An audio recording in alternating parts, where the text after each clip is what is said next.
Hello and welcome everybody to another episode of Pod Strickland. I'm your host, Shwin and Drew. This episode 530. I'm joined, as always nowadays, by my co-host Drew, aka Doug, aka Drug.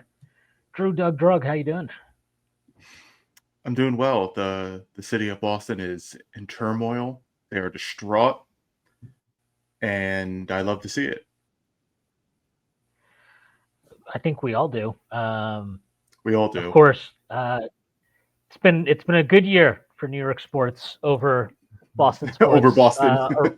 Yeah, a rare occurrence in this millennium, unfortunately. But hopefully the tide is turning. We're going to talk about another team near and dear to all of our hearts, the New York Knicks, that hopefully have a chance to pile more misery upon the disgusting radical left city of Boston.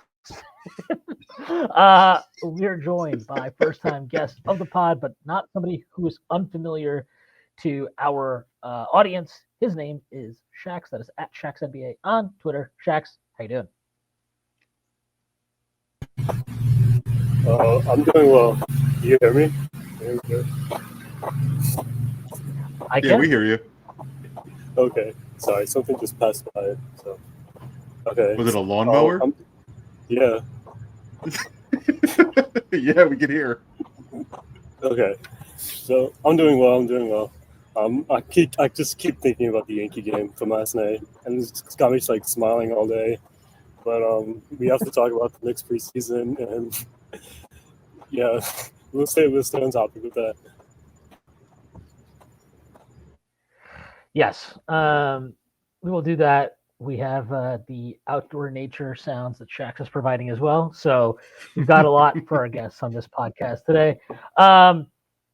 Before we get into Knicks basketball and a preseason victory over the Sixers, which was it was interesting. It was fun, nonetheless. It's fun to watch basketball. Before we do that, I do have to make a few announcements. First, that Strickland has a YouTube channel where you can watch the podcast. If you are not done so already, please hit like, subscribe to the channel, and just comment. That would be huge help to us. The Strickland also has merchandise, which you can find on our website at www.strict.land. There's a link down ticket and a merchandise store, all kinds of cool stuff on there, like t-shirts, sweatshirts, hats, coffee mugs, water bottles, you name it, we got it. The Strickland also has a Patreon, which you can subscribe to. There are a number of different tiers. There's $6 to get you access to Pod Strickland, the podcast that I host every Friday with Prez and now Drew. You also get access to Takes from Office Bozos podcast hosted by Drew, aka Doug, along with Zach Blatter, and you get access to the Strickland Discord with the conversation of stops there for the cheers. They say $9 to get you access to Strickland Roll, a pod that I host with YC, where we rant and read about the Knicks Memorials. Get access to one of Brooklyn Memorial by Matt Miranda, one of the best in the business, and you get access to Strictly NFL, which you guess is a podcast about the NFL that is hosted by Constantine Metricos and Desmond Novak. There for the tiers, it's $15 tier, $30 tier, $50 tier, and $100 tier. Let's go with a variety of additional benefits, like listening on our pod recordings, merchandise discounts, and even potentially co-host a podcast alongside your host, whether you choose to subscribe to that, this will be possible that you, and that will be possible without our sponsor, FanDuel. FanDuel, the best place for you to place your legal sports bets, if that is something that you choose to partake in, as some may do during the NFL season and MLB playoffs and NBA. Okay. Getting into the Knicks of it all. The Knicks played the Sixers yesterday in Abu Dhabi. They won 99-84. OG Anunoby did not play this game. He missed it with a sprained hand, which they said is not severe. It's very day-to-day and, whatever. So I'm not that worried about it, especially because it's, when I heard OG was out with a sprained hand, I was like, oh my God, are we going to get like a fucking 8-week diagnosis, given that OG Anunoby's injury history is the weirdest injury history of all time. But fortunately, it seems he avoided anything serious. Josh Hart played about 2 fucking seconds of this game before he pulled up with some type of lower back strain. I think he's okay. He was tweeting stupid things after the game, so I'm assuming that he was fine. And I think they called him day-to-day as well. So we'll see. I suspect that Josh probably will not play tomorrow when they play. I forgot who they're playing tomorrow. Whoever. The Sixers? Is that the Sixers again? I'm pretty sure it is, yeah. Okay, so they're playing the Sixers again in Abu Dhabi at 11 a.m. Awesome. Really looking forward to this. Back to back. Hopefully we get the win. So I thought it was interesting that in lieu of OG Anunoby being out, that it was Pacome Dadier that stepped into the starting lineup. But this game was, I mean, it was interesting in a lot of ways. Obviously, he starts Mitchell Robinson, so they went with the double bigs to start. Mitch looked really sharp. He looked, I mean, he looked in shape. Like he looked like exactly how he looked at the end of last season. He looked very sharp, very much in good physical shape. So good to see that. I think that you could see the like outline of what they want to become offensively. And I actually was interested in some of the stuff that they were doing defensively as well. But to get into just kind of like, you know, what were your main takeaways, I guess, from what you saw yesterday over the course of the game, Shax, like in terms of, you know, maybe something schematically that stood out to you, but also just the rotations and stuff where I think that, you know, obviously Mike Brown is not going to run, 17-man rotation in the regular season. One, because that's not possible. Two, because nobody's going to do that. But I think that even within understanding that, like, yes, you're going to play more guys in preseason than you ever normally would in a regular season game.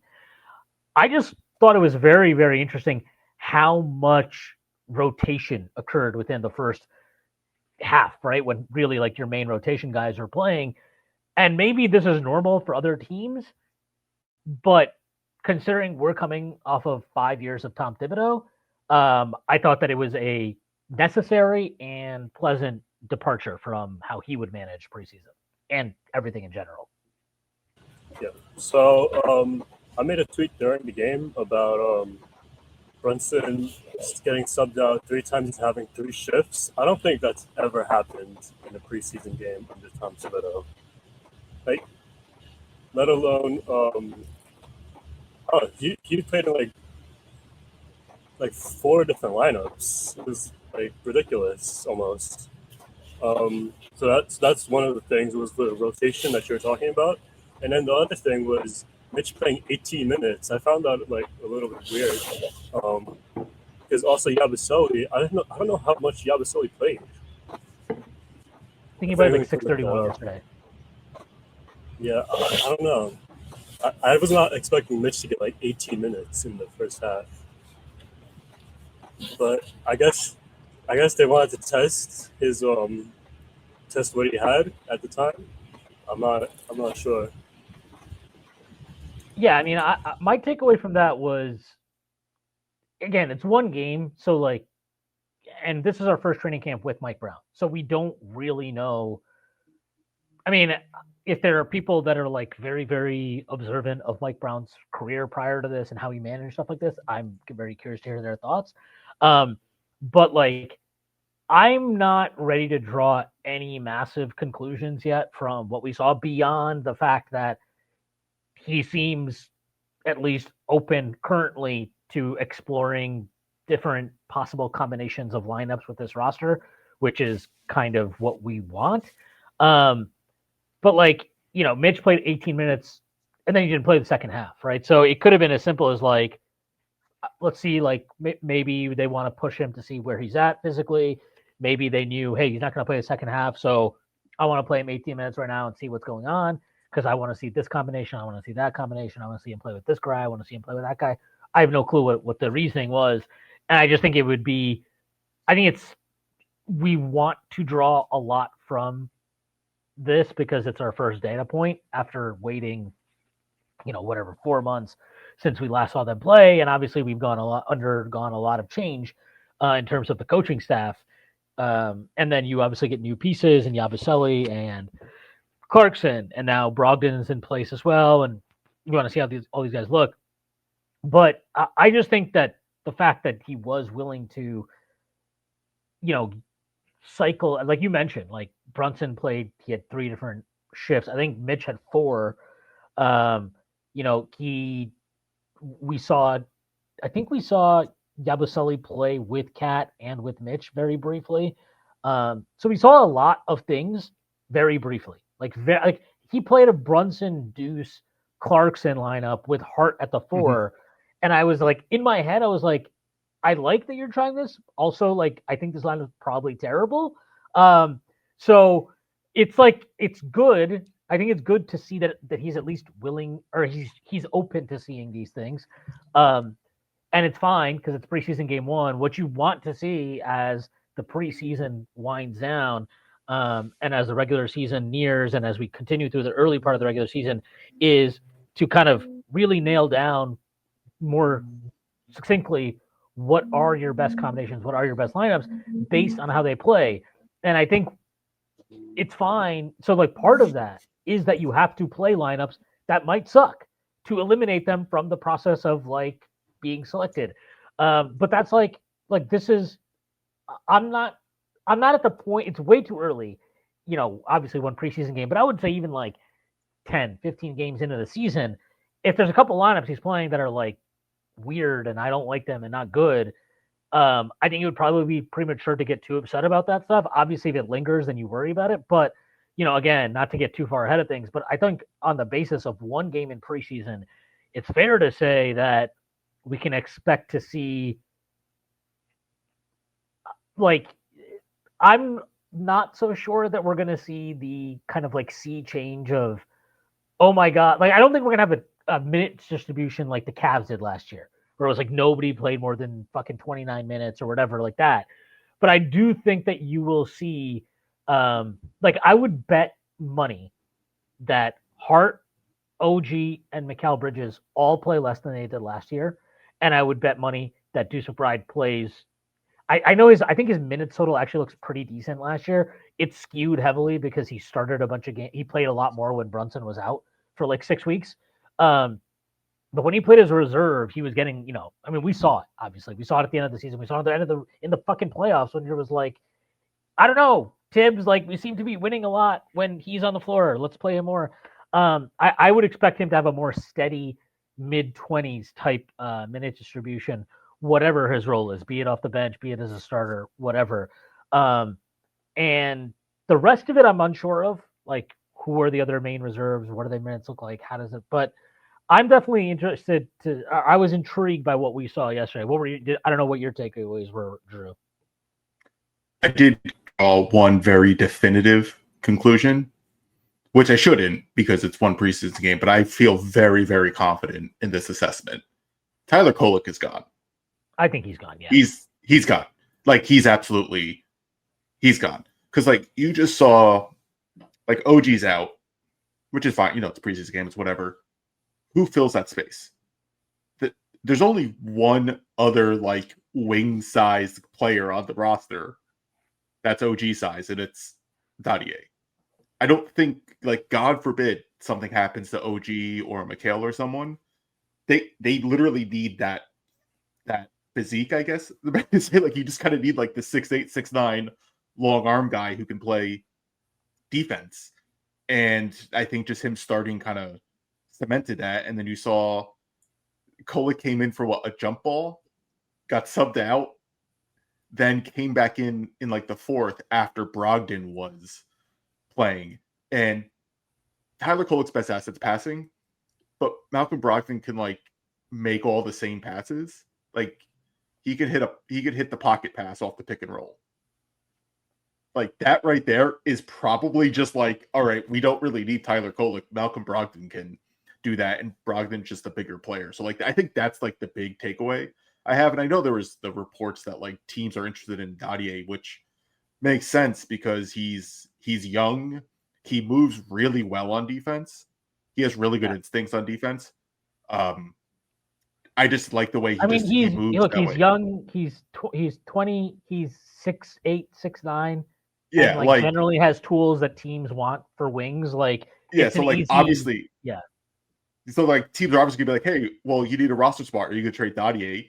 And they're probably like, no, right? Like, that's technically having a conversation about Pacome Dadier when you do a report. But I'm fairly certain they'll either attach a second or some team will give Kolek an opportunity. The Knicks don't need that right now. They just don't need the older guard who you're worried about mindset versus skill.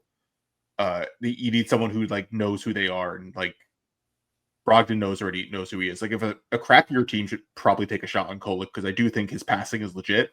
Like, Kolek made that one really good pass to Garrison Matthews in the corner, who nailed that three. which I think we're going to talk about Shamit and Matthews, because that's the most interesting topic right now, at least on like who's going to be like that 10th man. But like, so like I do think the passing's good and that's there for Kolek, but like the Knicks right now don't need him at all, and they don't need to like wait to see if it like happens or not. So like that's like the one conclusion I feel like I can definitively say just from watching this game that Kolek is gone, because if he wasn't, he would have played ahead of Brogdon. He would have came in earlier, and he didn't. And I think that's pretty telling to me. And again, I know it's the first game, but like I feel fairly confident. Like that's one conclusion I could definitively say. And if I'm wrong, I'm wrong. That's fine. I'll take it. But I feel good about that. I feel good about that assessment. Kolek's gone. Yeah, I mean, I thought you mentioned the pocket passing. I don't even. I think forgetting any of that, like the specifics, and I agree with you. The pocket pass was a very nice pocket pass. But like some good stuff. Yeah, but forgetting, I just like, I don't know how to put this, but when Kolek is ostensibly running point, it does not feel like his teammates or even himself. Like there's not really, you don't feel like he is orchestrating. He is running things. Mm-hmm. He is at the head of the show. And like, I'm not saying he needs to come in and be like, fucking Jalen Brunson and start cooking guys. And it's like, no, but there's a difference between, are you running the offense versus like you're out there and playing point guard. And it's just like, it just feels like he's out there running point, but he's not really running the offense. He's not really orchestrating things. Like he's okay at getting, he's just not, you don't feel that he is commanding in any way. And to me, that was the biggest difference, just at a very, very basic level, between him and Brogdon watching yesterday, where it was like when Brogdon was in the game, you felt like, okay, he's running it. He's running point right now. And because he's running point, everybody just kind of naturally flows into their spots, and there's an understanding of the hierarchy. And I think with Kolek, it's like, you're kind of like, what? It just doesn't flow that way. And to be fair to him, he played in like, some of these weird lineups. They had the fucking like Alex Len out there with him and whatever. But I just think this is something that goes back to like even in Summer League, you would see this where it's like, dude, you're 24 years old. You're supposed to be here to like run shit. And there's just so many periods of games where he's just kind of like bringing the ball up and, he runs a pick and roll kind of, but then he doesn't really do anything, doesn't really get into the paint, doesn't force anything, doesn't create help situations.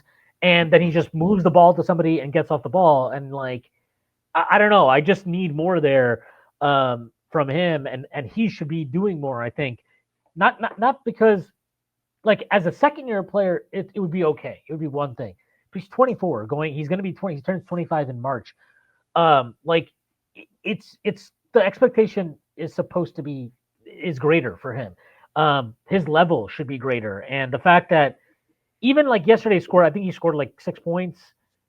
I don't know, like the shots he's getting, I'm just like, okay, you're getting these shots against Kennedy Chandler on the Sixers, like who is probably not going to be seen once the season starts at all. Like, I don't know. And it wasn't like he was just overpowering him or getting to where he wanted to go with ease. It was still kind of a slog. It was still very, very, it was so like, it takes him a while to work to the specific angle he wants and get to the specific spot he wants. And even then the shots he's getting are not like clean shots. They're like, these little touch floaters and little fading middies and stuff like that. And I don't know. I don't really see it. And, I just think there's some weird stuff with him too, where he's like, he'll turn the corner off a pick and roll and he probably has a chance to at least touch the paint, but then he just immediately swings it to somebody. And like, that's why there's no advantage created. So now it's just, there's too much of that. And I don't know. I don't feel if he's like extremely left-hand dominant. And I'm not usually one that says that stuff, because I think when I think people say that only about lefties. Like they're like, oh, he's very left-hand dominant. And I'm like, does anybody ever say like LeBron James is right-hand dominant or like that kind I like do. nobody says that about these guys. Like nobody's like, oh, Luka's super right-hand dominant. I've never heard anybody say that shit. And it's like I think that's but I with Kolek you feel it. Like you feel that when he has to cross over to his right, he immediately turns his back to the defender so that he can get it back on his left and like he's not comfortable taking more than one or two dribbles with his right. And I just think as a 24-year-old point guard, that to me right there is like that's like a fucking, red alert. Like that's like, whoa, like I don't think that's getting better if it's not better now. And yeah, I don't know. That was a lot, but I don't know. Shax, what did you think of what we saw from Kolek? And I don't know. I mean, what do you think of him in general? Because I do wonder though if at times we're also being a little bit unfair to him based on like what little we saw last year, which to be fair to him was like, I don't even know what to make of it considering Tibbs was just bizarre last year at the bench in general. And look, but I will say like summer league for me was just kind of like, all right, I wasn't as down on him after summer league as others, but I also was kind of like, I kind of probably wish this was better than it was. So I always thought the Kolek pick was just weird in general from the first time they picked him because the backup point guard, he's not a position that's going to play like next to Brunson or anything, and he's an older player, so I didn't think there was like going to be much opportunity for him in New York. I think this can give like Leon Rose, I don't know, like a better way to draft players. Like draft players more like Dottie that are forwards and they could play the 2, the 3, 4, like not like exclusively ones. I just think that was like a mistake, and not only that, but they end up trading like second round picks for him. Yeah, the 3 second rounders to move up to get him. Mm-hmm. Yeah, I don't know. I don't know about much about. I don't know. Well, I don't really know what to think about Kolek because he's like a weird player to me. He's a great passer, but as you said before, like his attack is like it's. I don't want to say it's bad, but it's like it's mediocre at times. Like he comes off pick and roll and he's not really touching the paint. He's passing it up right away. But he can hit the weak side pretty consistently though. And he's honestly like one of the better passers on the team still, if I were to be honest. But I don't know, the advantage creation is not much there because he can't really take floaters or he's not a threat in the lane of any type. Yeah, I mean that's really the biggest issue for him. And I don't know, like I just struggle with what his pathway in New York was simply to just be like 15-minute a night backup to Jalen Brunson. Which look, if you got that out of like quality backup point guard play from a 36 pick or whatever the hell he was for 4 years on his contract, that's fine. Like that would be good. It's good. I mean, it's not like the highest upside play in the world, but that's like okay value considering it's like you're basically paying him a veteran's minimum every year. Like that would be fine. The fact is though that he doesn't look capable of that right now. I don't really know how else to put it other than that. He is not aggressive. I think more than anything, there's no force to his play. So he's not like an incredible ball handler. And then he also doesn't have like any sheer dominant physical attributes to overcome that. Like, I don't think Tyrese Maxey has the best handle, but he's just fast and strong. And like, so his threshold for ball handling is lower than somebody like Jalen Brunson. Jalen Brunson has to be a much better ball handler than Tyrese Maxey does. And then on top of that, Brunson obviously is incredibly strong for the position and for his size. Where Kolek is like, again, like I think he's smart. I think he's a really smart player. I think that he understands angles very well. But he doesn't have any standout physical attribute. He doesn't have standout ball handling. And because of those things at the NBA level, I don't know that there's really a pathway for him to be more than like a fringe guy. And, you know, if we were in a world where one of our wings was a more comfortable half-court ball handler, half-court creator, I think that might be okay. You might not care to have, or you might not feel like you need more dribble penetration, more overall creativity from your ball handlers than you do. But that's not the case. Mikal Bridges, like, not a particularly great ball handler in the half court. OG Anunoby, I don't think we need to discuss that. Like, Josh Hart is fine in transition, but he's not a good ball handler in the half court, really. Deuce McBride, I actually think his handle has improved a ton, but he still doesn't cleanly beat guys in a way that I think is what you expect from a primary point guard. I don't trust his kind of vision in pick and roll situations either. I think he doesn't really see the floor well when he's put in those positions and he starts getting into the paint. So when you look at that group, it makes sense to me why you go out and you get Jordan Clarkson, who, like, look, he didn't have a great game or anything either, but I think you can all, like, it's very easy to see, even as with some of the wild shit he was putting up yesterday, just like what it is about him that is appealing to a team that doesn't have a surplus of ball handling. And obviously with Brogdon, we already talked about it, was like very, very evident that, look, he's probably, he doesn't look to me, I mean, and again, first preseason game, we'll see what it looks like. Doesn't seem like he has his burst all the way or anything.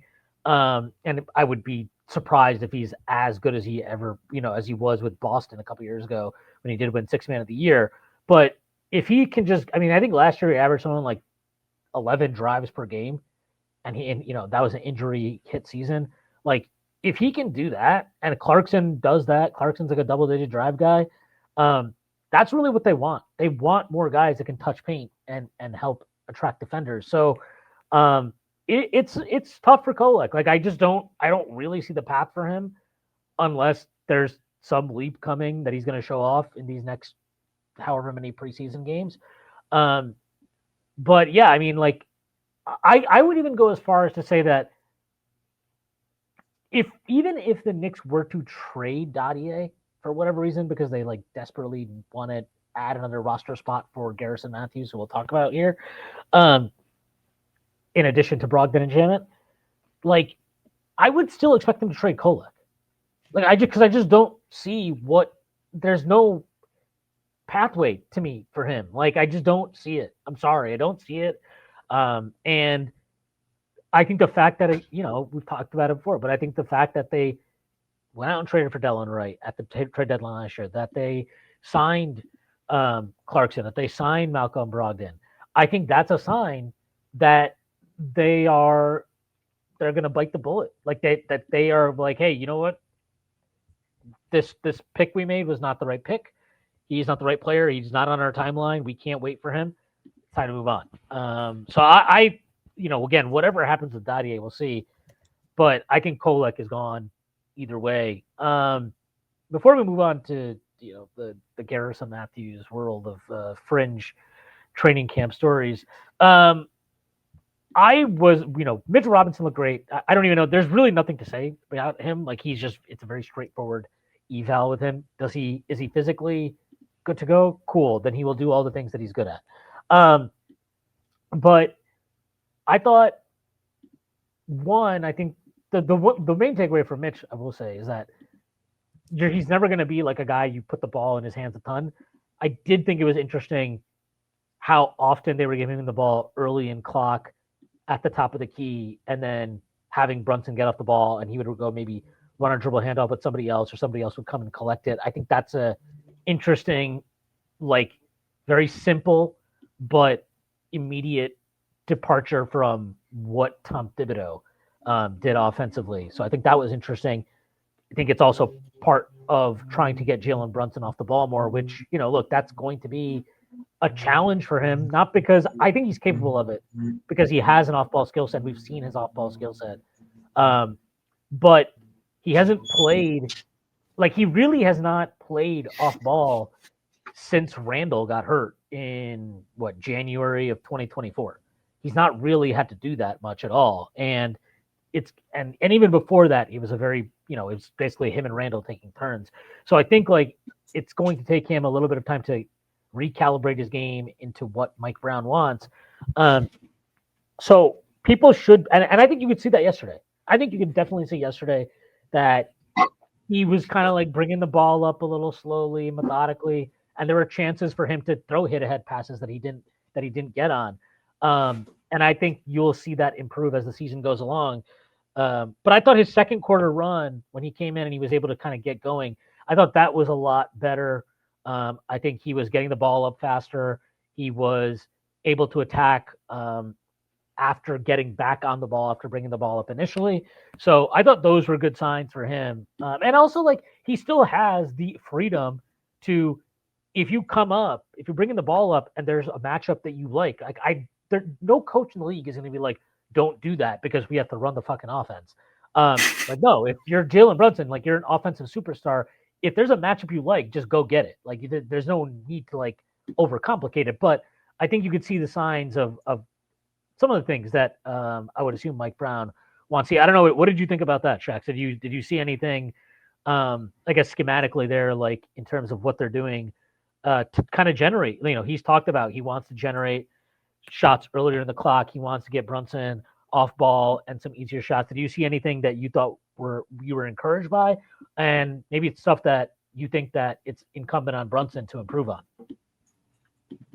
Well, it's the whole team. Yes, it's going to be the whole team. It's going to be a whole team effort. Mostly from the big to me. So I felt like Mitch was a little slow actually yesterday, which he'll get a hang of, but it's going to take some time. And it's also interesting that he's going to be like a hub, like you said, how they're going to pitch him the ball to the elbow. But I don't know. I thought he did an okay job with that, but he's a little slow. Brunson, like you said, he was taking up the ball slow. I think it's important that he plays with like Brogdon and Clarkson more because of that. Because they can handle the ball up the court faster, maybe hand it off to him at the top of the key, and then have him play in the half court instead. Yeah, I think that's interesting. I don't know. The Brogdon, they didn't play together yesterday because Brogdon only played the second half. But I agree with you. That's like an interesting combination. I wonder how tenable it is. I don't think that's tenable defensively in the playoffs anyway. But in the regular season, I'm interested to see how that works. And look, maybe it's just because I do think Brogdon and Brunson together offensively, there's a lot there that could be very, very fruitful for them. The one concern I would have, not even a concern, but just something I'd be curious about. He's had a lot of success in these two guard lineups in his time in New York. I think part of that reason, though, is both Quickly and now Deuce. I don't think they're just good screeners. I think they're smart screeners and they're effective screeners, particularly for Brunson. If you switch that matchup, that's probably a matchup that Brunson is trying to mismatch hunt on. And if you're trying to run other coverages, there are other advantages to create. If you're trying to trap Brunson, now you're giving up, maybe an open three if you have to show and recover or whatever. You're giving an open three to Quickly or now Deuce. Like those are tough. I don't know if Brogdon is. I literally don't know if he's a good screener, a willing screener, an effective screener. I have no idea. So I think that would be a little bit of I'm curious to see how that would play out. But obviously having somebody else that can get into the paint and create consistently. And in Brogdon's case, like Clarkson can create, he's a pretty high turnover drive player. Brogdon is not. Brogdon is extremely low turnover. So that would be interesting. I don't know. What did you like? Did you, I guess, Drew, what did you make of what you saw from the Knicks offensively? And again, maybe what you thought on Brunson as well? I thought it was nice to see all 5 guys involved in the offense. Right? Just I think it's something just as simple as that. Like they looked for Mitchell Robinson because before it would just be Mitch is going to occupy the paint. He's going to soak up whoever's guarding him, potentially get 2 guys on him because for offensive rebounding because you can't just like solo box him out. There was a play in the first quarter that I liked. And it's nothing fancy like any other team does this. It's Mitch was running up for to set a screen for Brunson. I don't know who was defending Mitch, but he was coming hard up with him, and Brunson timed the pass perfectly for Clarkson to drive. Terrible drive, mind you, but it was an open paint, and it was the correct play, and Clarkson got the bucket. Like Tibbs wouldn't have done that. Tibbs would have just had someone like camped out in the paint in the dunker spot or something. So the idea of like spreading the floor, using the 5 to pull out the 5 to open up the paint, like something like that, something as simple as that. It's like I don't remember seeing that on a consistent basis with the Knicks at all. And I really think Brunson's going to be fine. He's always been a second half playoff type of guy. He takes most of the year to kind of determine how are teams going to defend him, what are teams doing against specific coverage. Like he's going to study it and then determine what the correct approach is going to be. I know Shax said Mitch was slow. Yeah, that's fine. But like I just enjoyed the fact that he was just involved, right? Like just the fact that like he was doing stuff. I'm just like, oh, that's great to see. Like all 5 guys are involved, and it's not just Brunson running the show. Like even I think there was a few possessions where both Brunson and Bridges were in the backcourt, like taking the ball up. There were a lot more. They were a lot more 2-guard fronts in the half court. Like they were getting, they were doing a lot more of that. Right, exactly. Something as simple as that, where it's like, oh no, Brunson, you're just gonna have to beat the guy 1-on-1 in the backcourt. Like that's how Tibbs operated. And instead, it was, well, no, if Mikhail is open, just pass the ball to him and let him take the ball up, so you don't have to worry about it. Like it was like the littlest things that in that game where I was just like, oh, I kind of see what this team is going to do. They want to utilize everyone, and everyone has to move, everyone has to pass, everyone has to do something on the court, which is great, instead of just like with Tibbs, it would just be like the initial breakdown, right? So if you just have like Brunson breaks down the defender, the defense starts to rotate, then the Knicks react. Like the Knicks are kind of forcing the action versus reacting, I guess is the word I'm looking for. It was just like there's such a stark contrast, just even immediately in one game, just between Mike Brown and Thibodeau. Like just it's pretty stark to see, especially because like we watched Tibbs ball for 5 years. We remember him in Chicago as well. Like we know, like we know him. Brown just isn't that guy fundamentally, and it's refreshing. The Knicks are, if anybody wants, the Knicks are -7.5 tomorrow on FanDuel against the Sixers for the preseason game. That's actually pretty interesting. I think I want to say they were -9.5 yesterday. I could be making that up. Maybe it was lower than that. I don't remember the exact one, but I know today. Yeah, for tomorrow it's -7.5. Again, that's on FanDuel. If you want to be a real Debbie Downer, you can take the Knicks to win and take the under at 218.5. Get you plus 140 odds. Anyway, check that out. Again, that's on FanDuel. Going back to the game, yeah, I'm definitely very interested in this.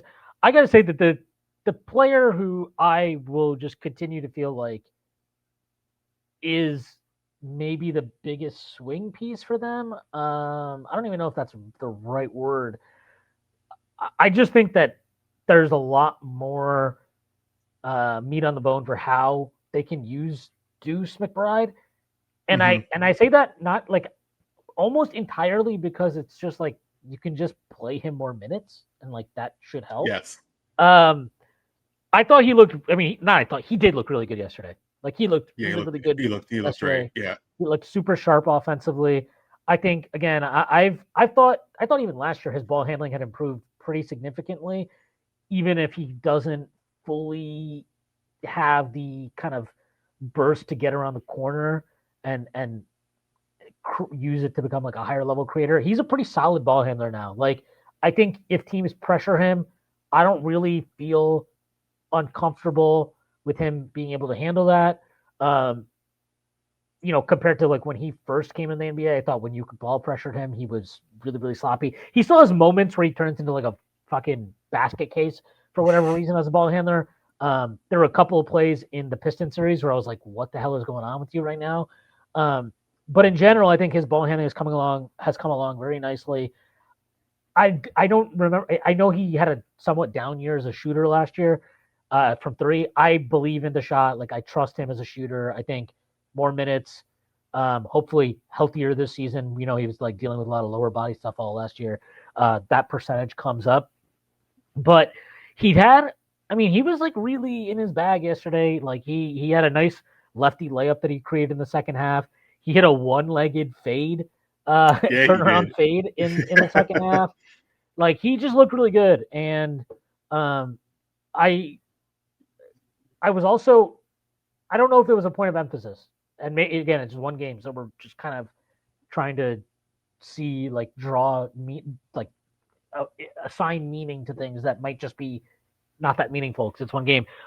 He was very active on the glass, like really active on the glass yesterday, and I wonder if that's a schematic thing where Tibbs wants the guards in general to contribute more on the glass so that they can, grab it and start pushing forward. He also had a fucking sick outlet pass to Dadier, like a really, really nice outlet pass full court to Dadier. So I'm pretty interested in Deuce and just, again, like I just think that what he provides I'll just open this up to both you guys, but my gut instinct, my feeling, and again, Mike Brown decides to go a different way. If they experiment with stuff, fine, so be it. My feeling is the best version of this team in terms of setting it up for success over 48 minutes consistently involves starting Deuce McBride. I think if you bring him off the bench, your bench is like probably really small. It doesn't quite fit as well. If you're starting Mitch, I worry about the minutes with him a lot. Like not like I just worry about can he actually play a starter's load for the entire season. I don't know. I just think that if you start Deuce, you improve your offense and you improve your defense, even if you're obviously not going to improve your defense as much as you do with just starting Mitch. But I do think you're now leveraging Cat 5 out. You're putting Brunson and Cat in the starting lineup in a totally spaced out lineup for like the first time in their time together in New York. He is your best point of attack defender. So you're still providing help and getting, lightening the load a bit on guys like Mikal Bridges and OG Anunoby. So that's just what I think. But I'm open to, if you guys feel differently or whatnot.